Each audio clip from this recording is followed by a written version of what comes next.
Bonsoir, chers amis téléspectateurs. Heureux de vous rencontrer sur la chaîne de télévision Nouril Moutalsam TV, la lumière salvatrice. Nous allons vous présenter une toute nouvelle émission intitulée Première fois, qui consiste à recueillir des témoignages des disciples. Pour une première rencontre avec un guide religieux, charismatique, un guide exceptionnel aux enseignements multidimensionnels, qui oriente l'âme de ses disciples vers la voie du salut.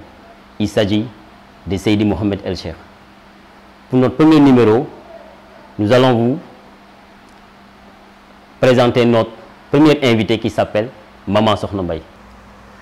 Bonsoir, Nouril Moutalsam TV. Je vous remercie sincèrement de m'avoir honoré sur votre plateau. Je m'appelle Maman Sokhna Mbaye, Tijani El Cheikh, comme on le dit dans la Hadara de Seydi Mohamed El Cheikh.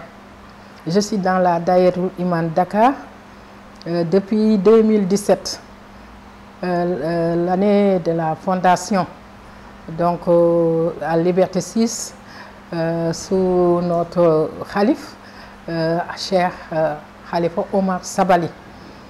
Tout d'abord, nos vives salutations à notre guide religieux, Seydi Mohamed El Cheikh Ibn Ahmed Ibn Mohamed Al Tijan Sherif radiyallahu ta'ala anhu.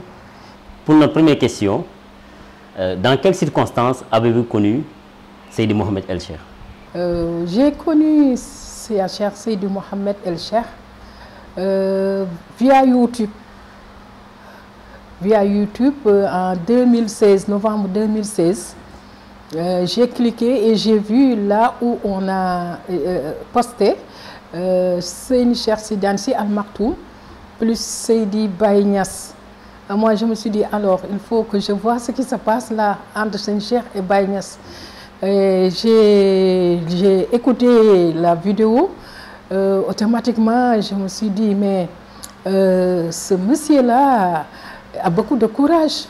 Pourquoi il dit c'est moi qui ai fait la causerie et on dit que c'est Cheikh Tidiane Sy Al Maktoum qui a fait la causerie alors que c'est mon œuvre? Ah non, non, non. Après moi je me suis dit mais comment? Ce monsieur-là, il est audacieux. Pourtant, il pouvait se le revendiquer et s'en glorifier. Mais il dit que non, c'est moi qui ai fait l'œuvre. Après, je me suis dit que je vois son nom là-dessus. J'ai vu Seydi Mohamed El Cheikh. Ensuite, je me suis dit que attends, je vais revoir s'il y aura encore son nom.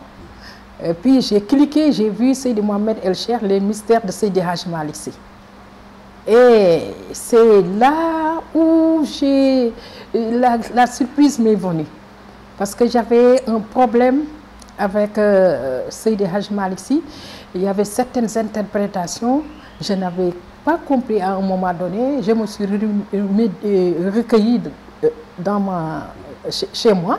Je ne vais plus là où je faisais les hadara. Et je parlais très souvent avec Seydi Babacar Sy à travers sa photo pour lui dire ce qui me dérange.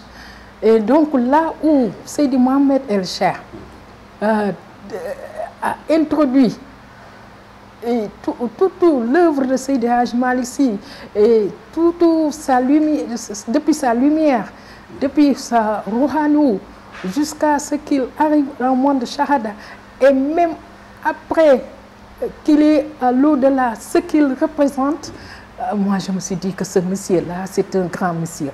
Donc il faut que je clique encore pour voir. J'ai cliqué, je vois les mystères de Seydi Babacar Sy. Ah, encore une nouvelle découverte. Je clique encore, je vois les mystères de Cheikh Omar Fouti radiyallahu ta'ala anhu. Ah, j'étais encore ébahi. J'ai cliqué, je vois encore les mystères de Baye Niass, à la découverte des 7 terres, à la découverte des 7 cieux, la Hadaratul Ilahiyya.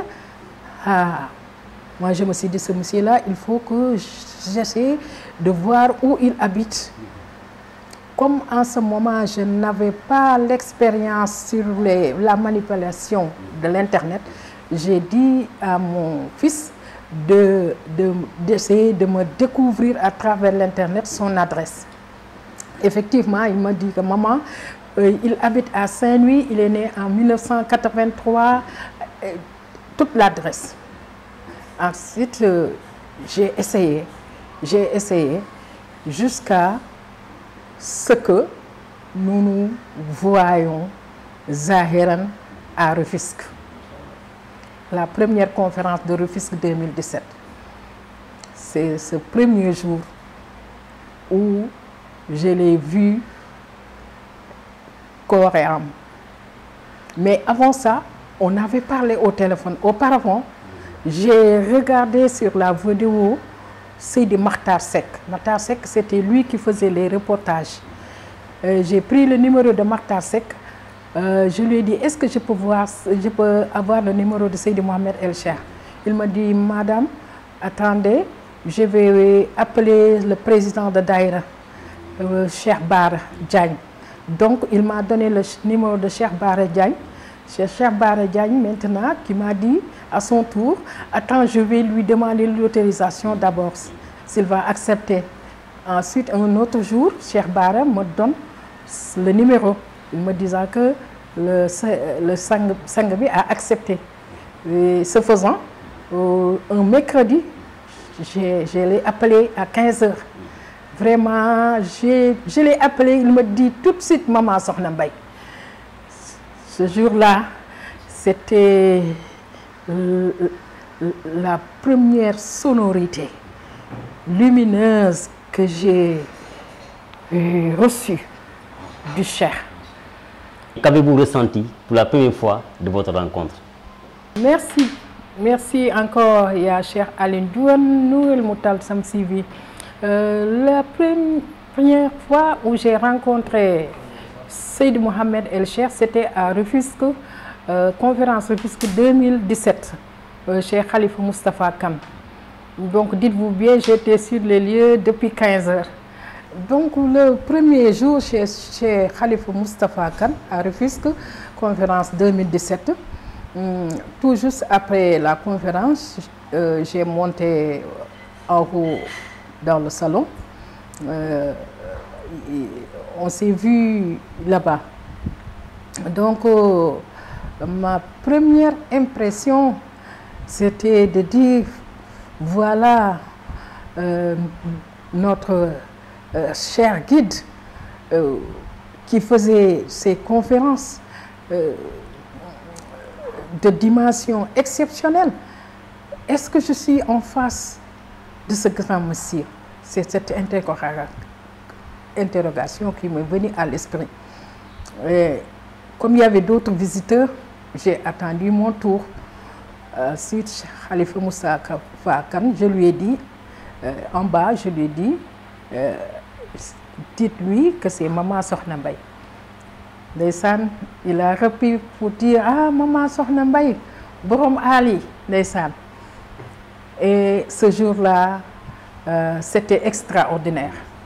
Je ressentais comme si dans mon ventre, il y avait quelque chose qui bougeait. Je ne peux plus me retenir, tellement l'émotion était grande. Au retour, maintenant, sur Dakar, dans le taxi où j'étais assise, le hall, je ne pouvais plus me contenir. Et ce jour-là, je ne faisais que réciter Khutbul Wujudi Lazi, Abdal Wilayato, Rabbul wa Adam, Bainal Maï Watini.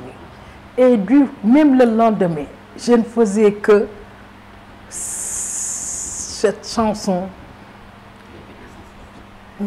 Et ça revivifie en moi. Ce jour-là, c'était extraordinaire, dites-vous bien. Et à ce jour, c'est comme si, avec Seydi Mohamed El Cheikh, on ne peut pas dire tout ce que l'on ressent. Merci beaucoup, maman Sokhna Mbaye. Vraiment, que d'émotions dans vos paroles, dans vos témoignages. C'est émouvant vraiment. Sur cette lancée, on va vous demander qu'est-ce qui a changé dans votre vie spirituelle après votre rencontre avec Seydi Mohamed El Cheikh. Et il me semble qu'on vous appelle Maman Sokhna Mbaye El Cheikh dans la Hadara mahlicienne. Qu'est-ce qui vous a valu, voilà, ce surnom aussi sublime? Voilà, on voulait vraiment savoir cela. Machallah, Seydi Aline John et Nouril Moutalsam TV, encore un grand merci. Ce qui a changé dans notre vie spirituelle depuis qu'on a connu Maulaya Seydi Mohamed El Cheikh, c'est tout d'abord l'explication qu'il nous a donnée à travers le wazifa, les mystères du wazifa, les mystères du lazim, les mystères Hadaratul Juma. Vous savez que ça, c'est le socle, c'est l'essence même de la tariqa tijaniya, le lazim. Il a tout expliqué. Le wazifa, il a tout expliqué, Hadaratul Juma. Ce qui fait que son disciple, maintenant, parce que moi j'ai pris le werd Tidjane depuis 2000 et j'ai connu Seydi Mohamed El Cheikh en 2016, mais il a donné un contenu au werd. Il nous a enseigné l'essence même du werd Tidjane. Et ce qui fait que si tu connais maintenant ce à quoi tu as adhéré, maintenant tu vois la détermination qui va en corollaire avec notre tariqa. Donc tu sais là où tu as mis les pieds. Et donc ça fait que tu as toujours la présence d'esprit, tu as toujours, à tout moment, Seydi Mohamed El Cheikh a donné un programme assez suffisant à ses disciples. Il a occupé ses disciples durant toute l'année. Ce qui fait que ses disciples, li ñuy wax daal nekk ñu lulul ci farata. Kon nag jërëjëf yaa Mawlaaya Seydi Mohamed El Cheikh. Mon surnom Maman Sokhna Mbaye Tijani El Cheikh, d'abord c'est Seydi Mohamed El Cheikh en tant que guide très respectueux qui enseigne toujours aux ses disciples comment être avec ses parents. C'est lui qui a dit en depuis 2016-2017 qui m'a donné le nom de Maman Sokhna Mbaye. Il dit toujours Maman Sokhna Mbaye parce que dites-vous bien que mon aîné est né en 1982. Seydi Mohamed El Cheikh est né en 1983. Tantôt je lui dis que c'est ton domicile parce qu'il s'appelle Cheikh Ba, mon aîné. Et lui il s'appelle Cheikh Ba. Voilà.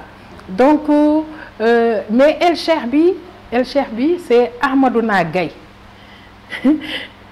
Un jour, il a même donc noté ça dans son calendrier, qui m'a dit un jour en 2017 encore, Maman Sokhna Mbaye Tijani El Cheikh. Lorsqu'il m'a dit El Cheikh, ce jour-là, j'étais vraiment dans d'autres. Vraiment. Et puis je lui dis, Ahmadouna Gaye, est-ce que Cheikh dina ma nangul loolu? Et un jour, il y a Seydi Mohamed El Cheikh l'a confirmé pour me dire que Ahmadouna Gaye t'a dit Maman Sokhna Mbaye El Cheikh, et tu te posais la question, est-ce que Cheikh te l'a accordé? Alors que en te voyant, tu sais bien que Cheikh te l'a accordé depuis longtemps.